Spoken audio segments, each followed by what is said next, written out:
Hai Sobat Kaum, apa kabar? Kembali dengan podcast Kaum Telapak, Kaum Mengudara. Episode yang kesekian ya. Nah Sobat Kaum, tahu nggak kalau pembukaan lahan di Indonesia itu masih menjadi isu sensitif yang kompleks, terutama terkait dampaknya terhadap lingkungan dan ekosistem.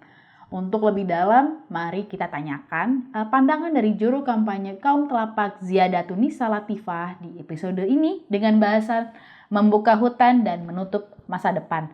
Menutup masa depan, benar ya? Membuka hutan, menutup masa depan. Nah, sudah ada di studio, di ruang podcast Kakak Ziyadatun-Nisa atau diakrab dipanggil Kakak Zia. Halo Kakak Zia. Halo Kakak Megumi. Ya. Nah, Kakak Zia ini sebagai juru kampanye Kaum Telapak, tapi lebih dekatnya lagi, biarkan Kakak Zia sendiri memperkenalkan diri. Siap. Baik, selamat pagi, siang, malam teman-teman pendengar dan penonton podcast Kaum Telapak Mengudara. Aku Zia di sini sebagai juru kampanye dari Kaum Telapak yang saat ini juga fokus mengikuti ataupun memantau dan juga mengerjakan isu-isu di bidang kehutanan. Spesifiknya mungkin di isu perkebunan kelapa sawit gitu ya, tapi aku juga senang untuk belajar isu baru, isu lainnya, dan Kaum Telapak membuka ruang untuk belajar. Dan di sini bersama Kakak Mei diundang untuk sharing cerita terkait kenapa membuka hutan justru menutup masa depan gitu ya Kak ya? Betul Kakak. Ya begitu sih. Terima kasih undangannya Kak Mei. Tadi kan kita membahas topik podcast kita itu kan membuka hutan menutup masa depan. Judulnya tuh agak ironi ya, membuka hutan. Memang membuka hutan ini ada caranya dengan membuka lahan ya, ada korelasi dengan membuka lahan. Nah, apa yang bisa Kak Zia tanggapi dari pembukaan lahan itu sendiri Kak? Oke, mungkin kasih gambaran sedikit dulu ya terkait kenapa buka hutan sama dengan buka lahan. Karena pada ekosistem yang alami di hutan itu sendiri itu sudah mencapai keseimbangan yang sempurna lah Kak, udah sampai puncak yang seimbang gitu. Nah ketika ada aktivitas manusia yang dalam hal ini cenderung ekstraktif, mengambil hasil hutan secara eksploitatif, membuka hutan untuk dijadikan perkebunan satu jenis gitu ya, monokultur, belum lagi diekstrak isi tanahnya gitu ya dengan cara menambang dan proyek-proyek ekstraktif lainnya, sehingga keutuhan atau keseimbangan ekosistem hutan tersebut tuh menjadi tidak lagi seimbang atau sempurna gitu. Untuk itu makanya aktivitas ini merusak ekosistem hutan, belum lagi dampak-dampaknya bisa kita rasakan di jangka pendek maupun jangka panjang seperti erosi, banjir, belum lagi lepasnya cadangan karbon yang diserap oleh pohon-pohon di hutan itu semuanya hilang ke atmosfer sehingga meningkatkan suhu bumi dan banyak dampak lainnya.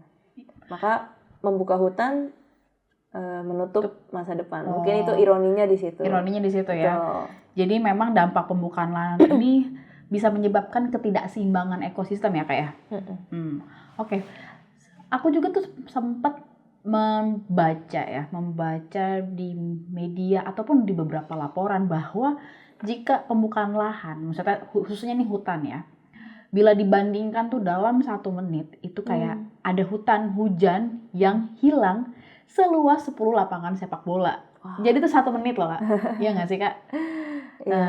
Tapi ya itulah karena apa aja sih yang menyebabkan pembukaan lahan itu dilakukan gitu Kak? Betul.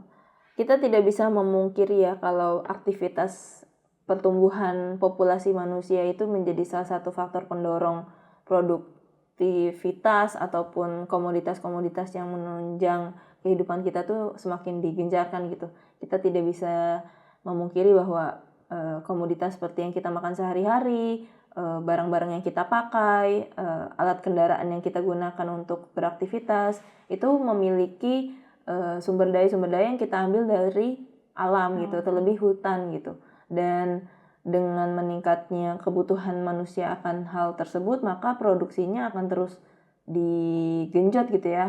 Dan salah satu yang kita sering dengar mungkin saat ini hilirisasi Kak. Jadi produk-produk turunan yang dari kelapa sawit, dari produk mineral, pertambangan dan lain sebagainya diupayakan supaya menjadi produk yang produk jadi dan bisa langsung dipakai. Makanya produksi komoditas-komoditasnya itu selalu digenjot oleh pemerintah kita. Nah ini juga membutuhkan sumber daya yang ada di hutan. Untuk itu ya kita perlu lahan, kita perlu tanamannya begitu ya, kita perlu fasilitasnya untuk mengolah tanaman tersebut, kita perlu lahan yang dan fasilitas yang cocok untuk mendistribusikan. Maka hak atas lahan, hak atas akses untuk ruang hidup itu semakin sempit mungkin bagi teman-teman atau kawan-kawan yang daerahnya dekat dengan sumber daya tersebut. Sedangkan bagi kita sebagai yang mengkonsumsi atau menikmati tidak melihat hal itu lebih jauh. Makanya kita nggak sadar bahwa 1 menit itu 10 berapa Kak tadi? Luas lapangan sepak bola. Iya, 10 kali luas lapangan sepak bola itu hilang. Sedangkan yang kita lihat hanyalah hutan sebagai kumpulan pohon-pohon saja. Ya, padahal itu lebih dari itu. Betul. Ya, sekedar itu ya manfaat hutan sendiri gitu ya. Nah, Kak, tahun 2025 ini baru-baru ini 2025 ini kan Kaum Telapak terutama dari timnya Kazia ya meluncurkan sebuah studi gambut bersama kolega kita juga rekan kita juga rekan NGO Pantau Gambut yang berjudul Melacak Jejak Pengelolaan Gambut, Ancaman Konflik dan Masa Depan Berkelanjutan. Nah, apa yang di dalam laporan ini membahas apakah gitu? Maksudnya data dan temuan apa yang disajikan dari laporan ini? Oke, singkat saja mungkin. Singkat saja. Jadi di tahun kemarin sebenarnya riset ini sudah berjalan dan temuan-temuannya cukup menarik dan juga membuka mata kita ya, bahwa dari sekian luas lahan gambut, kamu tahu lahan gambut? Mungkin saya tahu, tapi boleh sedikit dikasih bocoran apa itu lahan gambut untuk Sobat Kaum? Betul, jadi gambut itu secara alami saya taunya gabut Kakak. Aduh anak muda, saya gambut sekali. Gabut. Gabut. Ya, beda. Ya. Jadi secara alami itu gambut adalah tanah-tanah yang berisi tumpukan sisa-sisa materi organik Kakak. Jadi tumbuhan, terus hewan yang sudah mati, membusuk dan tergenang air begitu, sehingga dia terakumulasi secara puluhan bahkan ratusan ribu tahun dan itu yang kita sebut lahan basah. Nah biasanya tuh dia agak kalau kita tapak itu pasti akan agak lembek atau rembes gitu. Nah secara fisik kayak gitu intinya. Tapi kalau lebih dalam lagi banyak Kak. Jadi gambut itu menyimpan karbon, dia menyerap karbon, dan di Indonesia sendiri konteksnya itu dia punya kemampuan untuk menyimpan sekitar 57 gigaton. Gigaton karbon. Nah, ketika gambut itu dirusak, dibuka, kemudian airnya itu kering dan rentan gitu ya. Gambut ini mudah terbakar Kakak Maya. Ketika ia terbakar, dia akan melepas karbon-karbon tadi yang di Indonesia sendiri potensinya sangat besar ke atmosfer sehingga meningkatkan suhu permukaan di bumi ya, terus emisi gas rumah kaca dan sebagainya. Intinya gambut ini salah satu ekosistem yang penting di Indonesia dan juga unik dan punya potensi karbon yang besar. Dan ketika itu dialihfungsikan dengan kegiatan tadi ya ekstraktif, pembukaan lahan dengan membuat perkebunan kelapa sawit, kemudian pembukaan lahan juga untuk hutan tanaman industri atau saat ini juga hutan tanaman energi. Nah ini juga bisa menyebabkan ekosistem ini rusak dan membuat kerugian di berbagai macam aspek ya. Iya. Dan kalau bisa disebutkan salah satu studi kasusnya kebakaran hutan dan lahan karhutla itu paling besar ya mungkin ya di wilayah gambut karena apinya itu dia bisa kita bilang apinya abadi. Ketika di atas sudah terlihat padam, tapi di bawah di tanahnya itu masih ada apinya gitu. Makanya akan sangat sulit ketika lahan gambut itu terbakar. Nah, ini penting banget. Sulit untuk ditangani ya? Sulit untuk ditangani dengan tuntas begitu ya. Makanya petugas-petugas itu sangat effort untuk memadamkan api ketika lahan gambut yang terbakar. Berbeda jika mungkin lahan mineral atau ekosistem lainnya. Jadi sulit untuk memadamkan api ya karena di tadi lahan bahan gambut organiknya sangat tinggi gitu ya. Ketika api nyala, maka dia akan terus nyala. Walaupun di permukaan nggak ada, dia di bawah tanahnya itu masih ada. Dikiranya sudah mati di atas, ternyata masih di bawah. Gila itu maksudnya, dan itu tadi kata Kak Zia bahwa paling tinggi karhutla itu di lahan gambut ya. Itu wow. Tidak. Oke. Nah, Kak, kira-kira siapa sih? Mungkin apakah di laporan tersebut itu dijelaskan siapa aktor yang membuka lahan atau yang tadi ada karhutlanya lah aktor pelaku yang membuat kebakaran hutan dan di lahan gambut ya. Ya, kita tahu ya sebanyak hampir 9, juta hektar lahan gambut di Indonesia itu ditindihi atau dikuasai oleh pemilik-pemilik konsesi atau perusahaan dalam hal ini. Baik itu tadi perkebunan kelapa sawit dan juga hutan tanaman industri.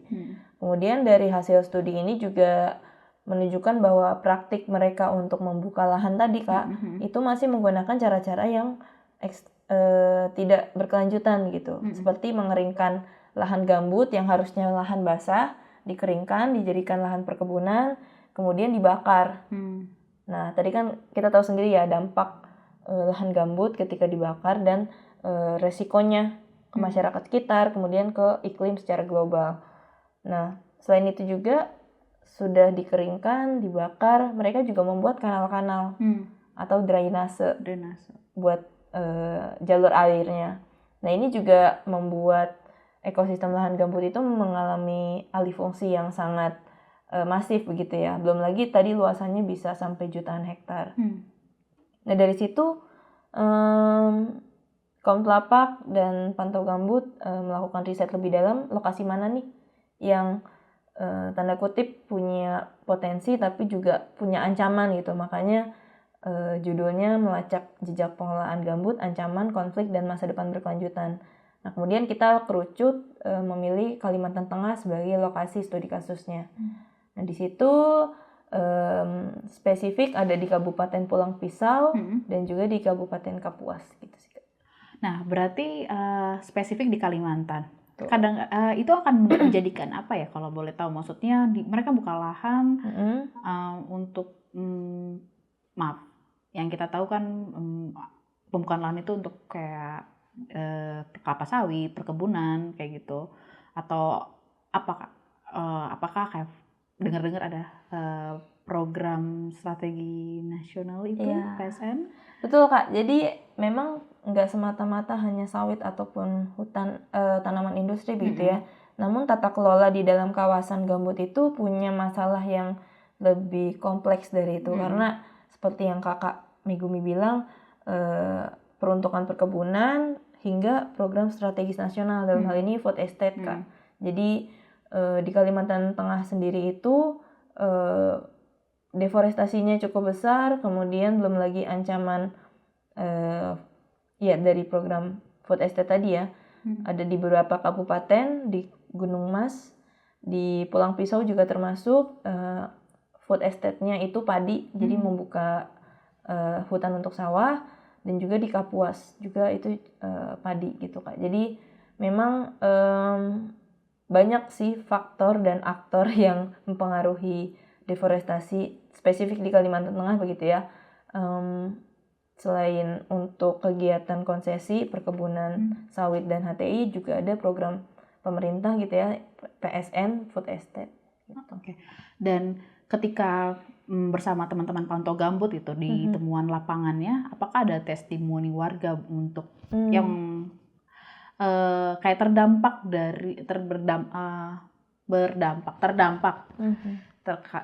tentang si pembukaan lahan ini, ada ekspansi ini? Iya, pasti ada konflik kalau ketika izin atau perusahaan itu tidak melaksanakan kesepahaman ataupun konsennya untuk melakukan kegiatan industri di sana. Dan mungkin kasusnya nggak hanya yang kita temukan di Kalimantan Tengah ya, tapi banyak lagi di seluruh wilayah Indonesia yang mengalami hal ya kriminalisasi, penggusuran, belum lagi penangkapan dan juga kekerasan dan tindak-tindak abuse lainnya begitu Kak. Yang sependek yang aku alami ketika menyusun riset ini adalah ada masyarakat di Pulang Pisau yang berjuang atas haknya, hak atas tanahnya, namun terpentok dengan izin konsesi yang masuk di sana gitu. Ketika itu terjadi, justru yang dirasakan oleh masyarakat adalah mereka tidak bisa memperoleh haknya dan justru dipenjarakan begitu. Nah, ini salah satu contoh yang bisa kita lihat mungkin tidak hanya di Kalimantan Tengah ya teman-teman, dan juga di Kalimantan, tapi banyak di Papua, banyak di Sumatera, Riau, Jambi dan lain sebagainya. Dan intinya hampir di beberapa wilayah di seluruh Indonesia ya. Betul. Nah, oke. Jadi secara singkat, teman-teman Sobat Kaum bisa mengakses laporan kolaborasi Kaum Telapak dan Pantau Gambut di websitenya Kaum Telapak, dan juga di publikasinya Kaum Telapak, dan juga di teman-teman websitenya Pantau Gambut ya. Nah, Kak, kita kembali lagi. Setelah kita tadi mendengar persoalan di lahan gambut, nah apa yang menjadi tantangan dan konsekuensi dari tadi sedikit sudah dibahas soal dampak terhadap warga yang berada di wilayah sekitar kayak gitu kan. Mungkin bisa diceritakan lagi khususnya untuk masyarakat adat dan lokal, komunitas lokal gitu ya. Selain penggusuran, konflik lahan dan hilangnya sumber penghidupan, apalagi yang bisa konsekuensi apalagi yang bisa terjadi gitu kan?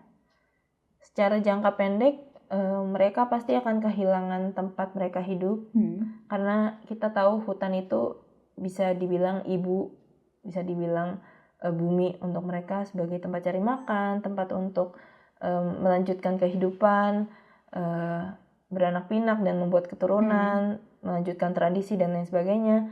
Secara tidak langsung itu juga akan memudarkan bentuk-bentuk kearifan lokal yang ada di masyarakat tersebut Kak. Dan ketika kearifan lokal hilang, kemudian masuk industri yang merusak alam, kesempatan mereka untuk hidup dan juga memiliki hak atas kesehatan, pendidikan dan lain-lain juga turut terdampak begitu. Kemudian secara jangka panjang konsekuensinya adalah ya ketika hutan rusak kita tidak lagi punya sumber oksigen yang sehat untuk bernafas, sesederhana itu mungkin ya.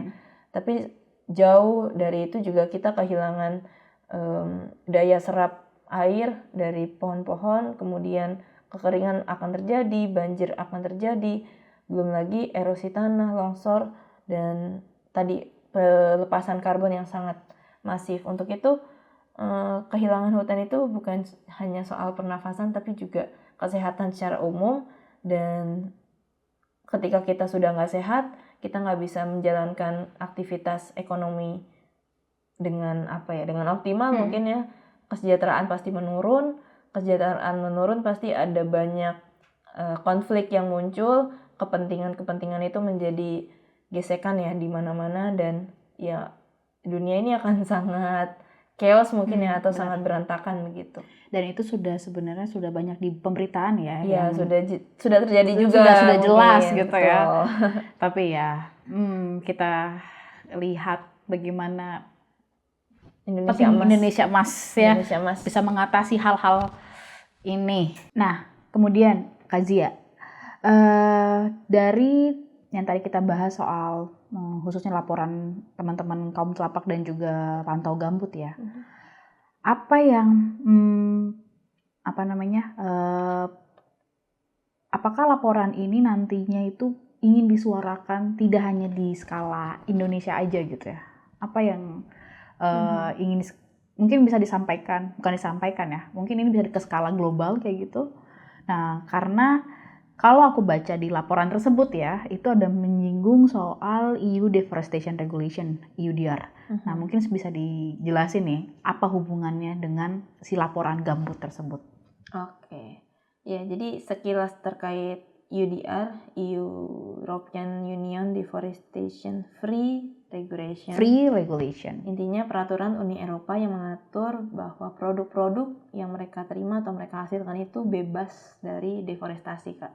Nah, ini penting karena ada 7 komoditas yang diatur dalam EUDR dan 5 diantaranya itu diproduksi atau ada di Indonesia.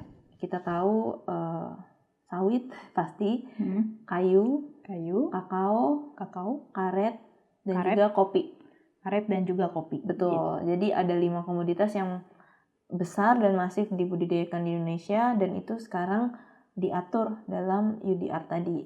Nah, kenapa laporan ini membahas soal EUDR? Karena kaum telapak melihat bahwa tantangannya sekarang adalah bagaimana memastikan bahwa produk-produk yang kita hasilkan tadi itu bebas dari kata deforestasi atau dari segi keterlacakannya, dari segi cara menanamnya, budidayanya, belum lagi hak-hak masyarakat yang ada di sana itu tidak melanggar atau secara prinsip mereka berkelanjutan gitu. Nah, ini menjadi salah satu indikator bahwa masa depan berkelanjutan itu ada gitu kan. Karena EUDR itu muncul dengan harapan produk-produk itu bisa lebih sustainable atau berkelanjutan. Namun tentu tantangannya itu banyak karena kita tahu sendiri bagaimana rantai pasok komoditas itu sangat kompleks gitu ya. Terlebih kita bicara sawit gitu, dari mulai kebun, kemudian dibawa ke pabrik pengolahan, dari pabrik pengolahan didistribusikan ke industri menjadi produk turunan, minyak sawit, untuk kosmetik, untuk bahan-bahan kesehatan dan lain sebagainya begitu. Belum lagi nanti hilirisasi sampai sejauh menjadi bahan bakar energi, biodiesel, B40, B50 dan selanjutnya. Nah, ini penting untuk kita pelajari dan juga perdalam karena jangan sampai aturan ini atau regulasi apapun nanti terkait bebas deforestasi atau berkelanjutan lainnya itu hanya sebagai bahan untuk mencuci dosa-dosa sebelumnya begitu. Padahal kan deforestasinya udah dari 2000-an atau 90-an atau jauh sebelum itu sudah dilakukan deforestasi gitu. Tapi kenapa regulasinya baru sekarang gitu, dan apa maksudnya? Tapi kita juga tidak melulu harus melihat itu sebagai hal yang buruk begitu ya, karena justru kita harapannya dengan adanya regulasi seperti ini justru membuka peluang-peluang untuk perbaikan, terlebih yang sudah kita upayakan sejauh ini untuk perbaikan tata kelola kehutanan, untuk menjamin bahwa sawit yang kita hasilkan itu berkelanjutan dan lain sebagainya. Itu sih, Kak. Nah, kemudian Kak, tadi mungkin memang agak keloncat ke global tadi ya. Betul. Tapi kalau untuk skala Indonesianya sendiri, dalam negeri sendiri itu, adakah aturan-aturan yang upaya untuk perbaikan tata kelola hutan kalau dari skala nasional sendiri? Betul. Jadi ketika kita menulis riset ini juga kita menganalisis regulasinya. Jadi mulai dari regulasi soal kehutanan, regulasi soal gambut, regulasi soal kelapa sawit, standar-standar yang ada di skala nasional gitu ya, sistem sertifikasi salah satunya ISPO, Indonesian Sustainable Palm Oil, itu kita juga ulas di laporan. Teman-teman bisa lebih detail di sana. Tapi sesingkat yang ingin aku sampaikan adalah bahwa pemerintah atau Indonesia ini sudah berupaya mengaturnya dalam regulasi itu. Walaupun di satu dan lain hal mungkin regulasinya belum sesempurna yang diharapkan.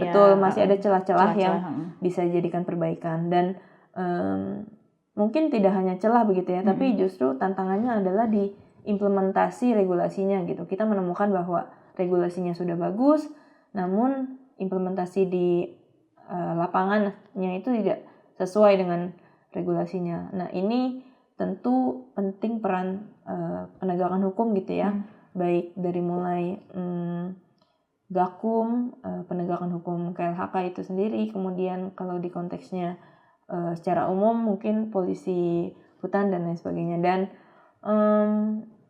kita ngerasa tidak hanya peran penegak hukum Kak, justru masyarakat lokal, pemantau lingkungan gitu ya, atau aktivis pegiat alam juga punya peran yang tidak kalah penting untuk menjaga, memonitoring, dan juga turut menyuarakan apa yang mereka temukan di lapangan, sehingga dari ketidaksempurnaan regulasi itu bisa ada upaya perbaikan yang komprehensif yang justru datangnya dari teman-teman di lokal begitu.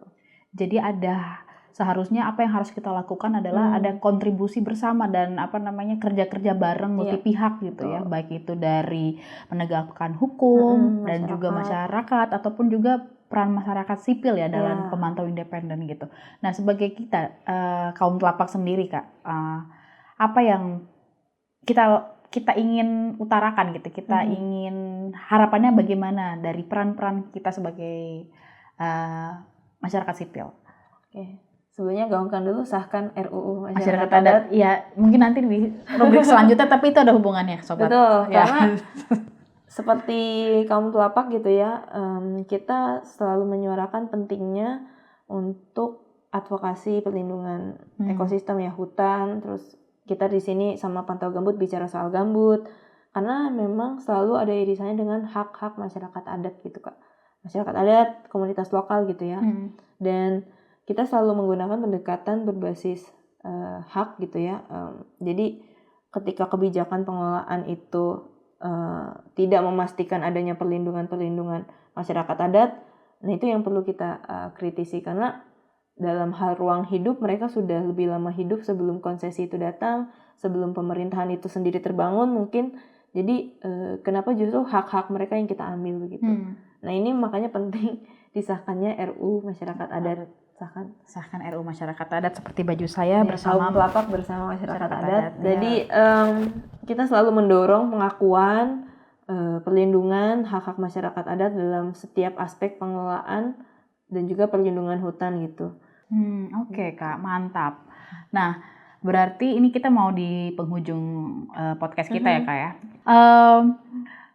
Ya, apa harapan dan pesan untuk publik terkait bagaimana kita bisa terus menjaga hutan kita dan mengelola secara berkelanjutan, tidak ada lagi ekspansi pembukaan lahan, terus juga tidak ada lagi merugikan masyarakat adat dan juga komunitas lokal yang sangat bergantung kehidupannya terhadap hutan kayak gitu.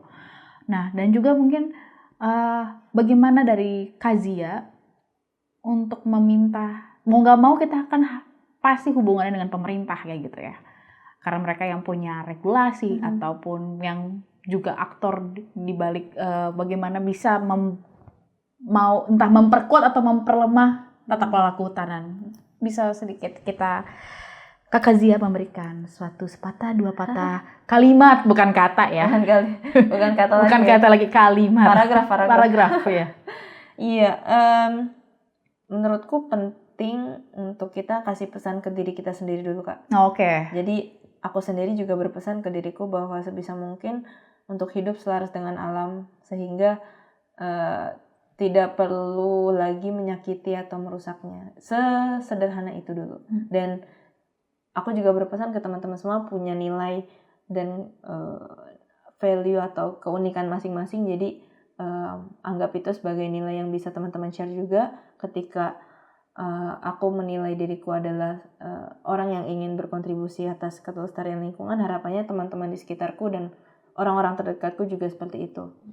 Dan di sisi lain upaya-upayanya yang aku lakukan dan bersama kaum telapak juga berupaya soal itu adalah bagaimana meningkatkan peran kita sebagai organisasi masyarakat sipil, pemantau lingkungan, pemantau hutan, pemantau independen yang punya peran untuk tadi melihat, memonitoring, mengawasi, juga melaporkan dan menyuarakan apa yang kita temukan di lapangan kayak gitu. Sehingga kita sebagai yang punya hak juga ya untuk hidup, untuk beraktivitas dengan nyaman, untuk sehat, itu bisa mewujudkan apa yang seharusnya terjadi di bumi ini, yaitu kelestarian gitu. Dan aku rasa kita nggak bisa sendirian karena ada pemerintah, kita juga berkaitan dengan pemilik usaha untuk produk-produk yang kita pakai sehari-hari, kita juga beririsan dengan akademisi untuk melihat pandangan mereka atas isu ini, kita juga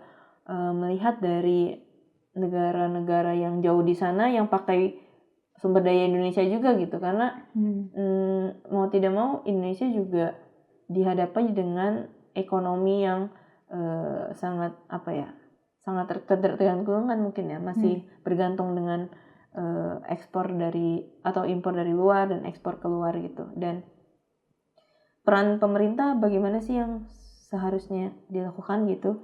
Menurutku pasti sebagai masyarakat sipil kita selalu mendorong bahwa ayo dong akuntabilitas, transparansi dan juga lindungi hak-hak kami sebagai masyarakat gitu. Dan pentingnya justru tadi sahkan RUU Masyarakat Adat adalah karena sejauh ini belum dilindungi nih hak-hak dari masyarakat adat yang ada di Indonesia. Sehingga untuk pemerintah Kaum Telapak selalu mendorong gitu ya upaya-upaya perbaikan tata kelola yang lebih transparan, akuntabel, dan juga melindungi hak-hak masyarakat, terlebih masyarakat adat. Untuk yang lain ya, stakeholder atau pemangku kepentingan lain, pemilik usaha, konsesi dan lain sebagainya, ayo dong upayakan bisnis kalian itu lebih berkelanjutan, tidak merampas hak-hak masyarakat adat, tidak membuka hutan secara besar-besaran atau justru stop deforestasi kalau bisa ya. Terus gambut ya jangan lagi dianggap sebagai lahan yang kosong gitu, ya. lahan yang tidak berproduktif gitu. Tapi anggap gambut ini sebagai ekosistem yang penting untuk dijaga sehingga aktivitas-aktivitas industri itu tidak merusak atau mengalihfungsikan si gambut. Itu sih Kak mungkin yang bisa kita lakukan dan harapannya untuk masa depan yang berkelanjutan begitu. Saya sangat terbantu sebagai host di sini ya. Semua sudah disimpulkan dari A sampai Z oleh Kakak Zia. Jadi mungkin aku nggak usah menyimpulkan lagi. Itu sudah menjadi kayak penutup dan closing statement dari Kakak Zia. Boleh lah dari Kakak juga. Ya kalau saya sih mikirnya sebagai host dari episode kali ini ya intinya kita sama-sama lah menjaga alam kita. Hutan kita yang semakin lama makin berkurang lahannya gitu. Jadi intinya mari kerja bareng bersama gitu. Sepakat. Oke, siap. Oke, bungkus. Nah, teman-teman ya mohon maaf banget, pengen banget kita ngobrol lanjut lagi. Asik. Tapi ini bukan kali yang terakhir ya Kak ya. Oke. Kan tadi Kakak sebagai kampanye hutan, kampanye laut juga gitu kan. Air udara kayak Avatar lah ya Kakak ya. Jadi mungkin kita akan bisa bahas isu-isu lain. Menarik ya. Isu-isu lain dengan Kak Zia. Ya, jadi tunggu lagi episode berikutnya bersama Kak Zia ya, kita akan ulas lagi isu-isu lingkungan lainnya bersama juru kampanye Kaum Telapak. Siap. Nah, teman-teman terima kasih banyak sudah mendengarkan, menonton juga. Kalau mendengarkan berarti kita akan dengarkan dari Spotify. Kita punya Spotify Kak. Oke. Kakak sudah dong. Nggak mungkin saya tagih kan ya. Pasti dong. Jadi intinya teman-teman bisa subscribe, follow podcast Kaum Telapak, Kaum Mengudara. Dan yang di dalamnya juga ada rubrik Kaum Muda Mengudara. Di situ para anak-anak muda yang kritis dan juga banyak ide dan banyak semangat di dalam untuk mengutarakan isu-isu soal lingkungan. Nah, di situ ada Kaum Muda Mengudara, Kak. Mau gabung dong, Kak? Memang Anda juga masih muda mengudara, gitu ya, pemuda harapan bangsa Kakak Zia ini. Amin. Jadi teman-teman, sobat Kaum, subscribe dan follow Spotify, YouTube dan sosial media Kaum Telapak lainnya seperti di X, Instagram dan TikTok dan Facebook.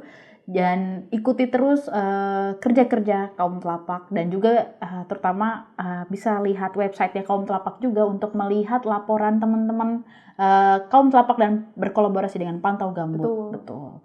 Oke, sampai jumpa lagi dan see you. Bye. Terima kasih. Terima kasih Kakak Zia. Terima kasih.